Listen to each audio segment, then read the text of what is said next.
Hello, folks. This is DJ.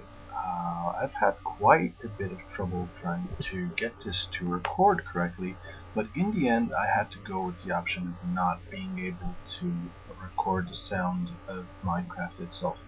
So this is going to have to work with just my voice. You're gonna have to trust me that Minecraft sounds nice. You probably already know that. Anyway, the point of this video is this big sign that currently says AOA.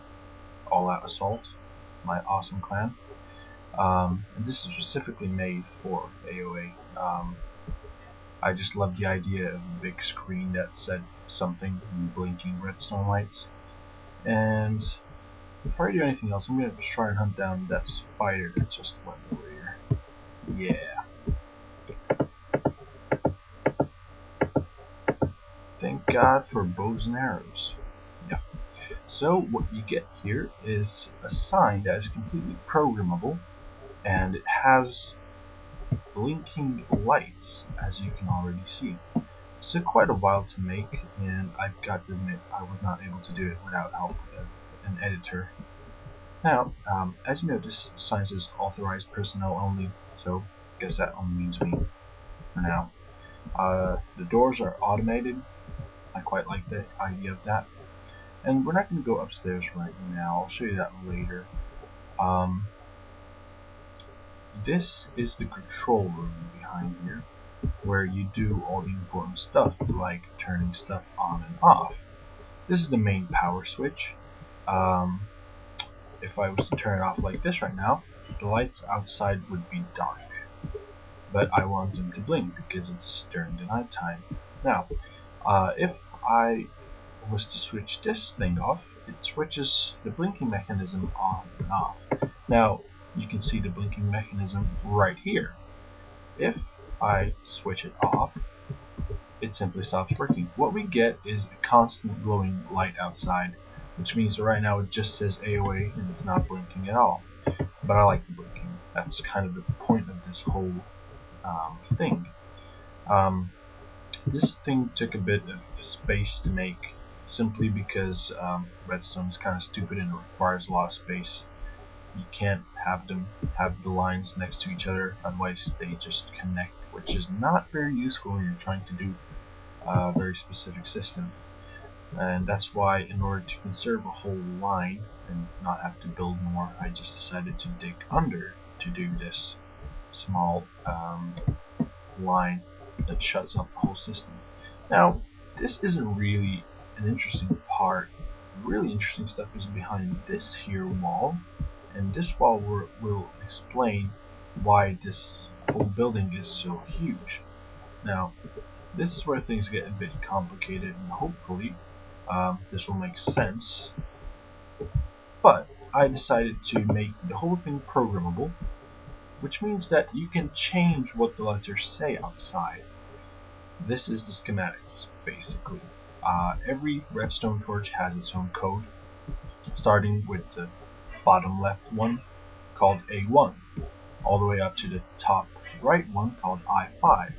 Now, this schematics is how you would look at it from the front. So this is literally what it looks like. Right now we've got A1, A2, all the way to A5 turned on, but B4, B2, and B1 are not, which makes the first letter A.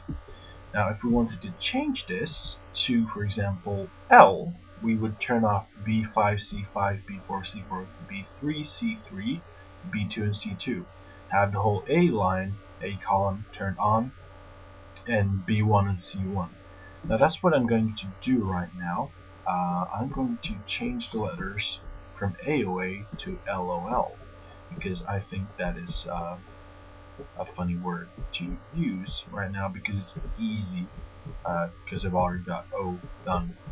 Now I'm going to have to turn on B1. Okay, that's not what I wanted to do.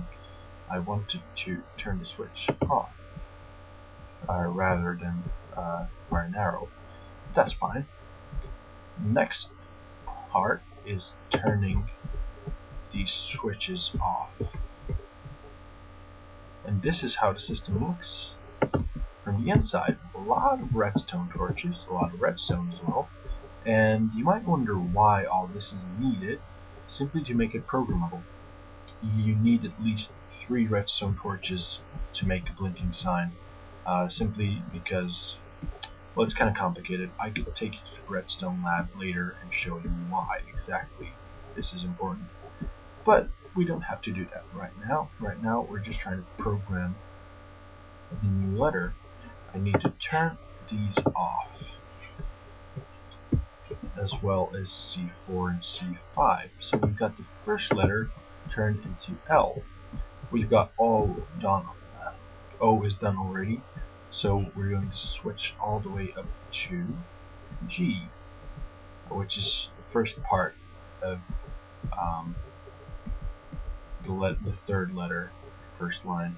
Oh wait, that one has to stay on, so this is done already. We gotta go to the H line, turn the bottom one on, and shut down the rest. Now hopefully I'm doing this right, and I haven't missed anything yet, I think. So this should work out correctly. Just got 2 more switches, actually 4 more switches to go. Oh, okay, the system isn't perfect, as you can see already, but it's good enough, I think. If I'm wrong, feel free to correct me. Also, the frame rate might be kind of lousy. I apologize in advance. I don't have a great computer. I have a simple laptop. So, running Minecraft with Redstone tends to take up a lot of resources for some crazy reason. And considering that this thing isn't very small, it probably takes up quite a bit. This should be all as far as redstone is concerned. Now let's see how it looks from the outside. I'm afraid it's already daylight, so it won't be pretty, but it'll be good enough, I hope. Let's see. Getting wet a bit. And what do we have? We've got LOL. I did it correctly. So these are the basics of how this thing works. I did quite a bit of extra stuff in it, simply for the heck of it, because I like to label stuff and all that. So I'm going to show you just what I did upstairs, simply to brag, because I don't know.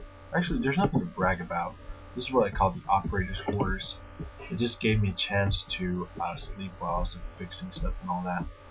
So actually, most of the time when I was building this, I actually worked through the nights, ignoring all the mobs, as well as the fact that I actually build the outside. Everything that's made out of cobblestone that isn't the floor downstairs was done after I finished the system. So it's kind of redundant, but it makes it all look a bit more realistic. We've also got the rooftop, which is just dotted with random torches, because it had 5 creepers spawn on top. And this is just a bit complicated, so you'll see this some other time. Now, the basis of the system is actually quite, I found it a bit complicated to figure out, because it took a lot of work to figure out how to make the repeater signal get to every torch at the same time, so we don't have that much delays. So it took a repeater at every part of this, and the fact that redstone goes only for 15 blocks kind of messed things up. Now, the way this works is that the reason I need 5 torches here is because the first one, when these are turned on, something shut down the blinking mechanism. Oh no, my bad. This one has to be turned on. So when this one is turned on, the outside one is turned off. But if you blink it this way, if you blink just this one, it doesn't work quite right. For some reason you have to do 3 torches, and then when you blink the third one, things work out well, if you want to be able to shut them off. Because if you shut off the power from the outside, then if you have only 2 torches, this one will be turned off and the outside one will always be on. there's no way to control it. So you have to have 3 torches. Now, if you have 3 torches, but you want to control them and be able to turn off the outside ones, and the problem that started here, I was going to do only 3 torches. I realized if I put a switch on the last one, it switches off the whole level because it's connected to a redstone that's connected to all of them. So what I had to do is add 2 more in order to be able to turn off the whole system and turn off each individual light. And that is why this whole thing is much bigger than I expected. And that pretty much doubled the cost in redstone and redstone torches and stuff, which made me use an inventory editor. Otherwise I would never be able to get this much redstone and stuff. I approximately figured out it took about 350 redstone torches, something like that, or 250, and about 500 redstone to get all this to work.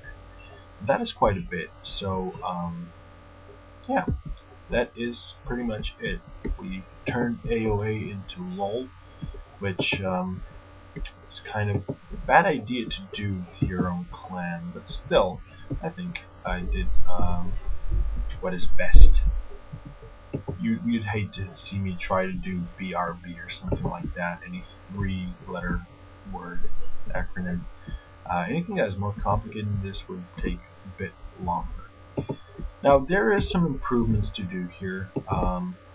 Perhaps things could have been slightly less spacey, but I'm not sure that there is a way to do this in a more space-effective way. If you can't figure something out, please do tell me. If you think I've done something wrong, do tell me as well. Now, God specifically asked me, he told me that this whole thing is not good without a pool. But frankly, I forgot to do the pool before I started filming. So, no pool for you, God. I'm sorry. I'll have one by the time I do the next video, which is going to be a tour of this whole system. You're getting a glimpse right now. There's a big tree house over there. There's a greenhouse over here, as well as something that's supposed to be a farm, and the mining shaft skyline. I'm going to give you a sneak peek of the awesomeness that is the mining shaft, but you'll have to see that some other time. This has been DJ from AOA, and hopefully this design will help us make an AOA sign or something like that on the official AOA server, which is open to our members. You can get some info at our website. I'll put the link in the description. Anyway, enjoy, and I hope you liked it. See ya.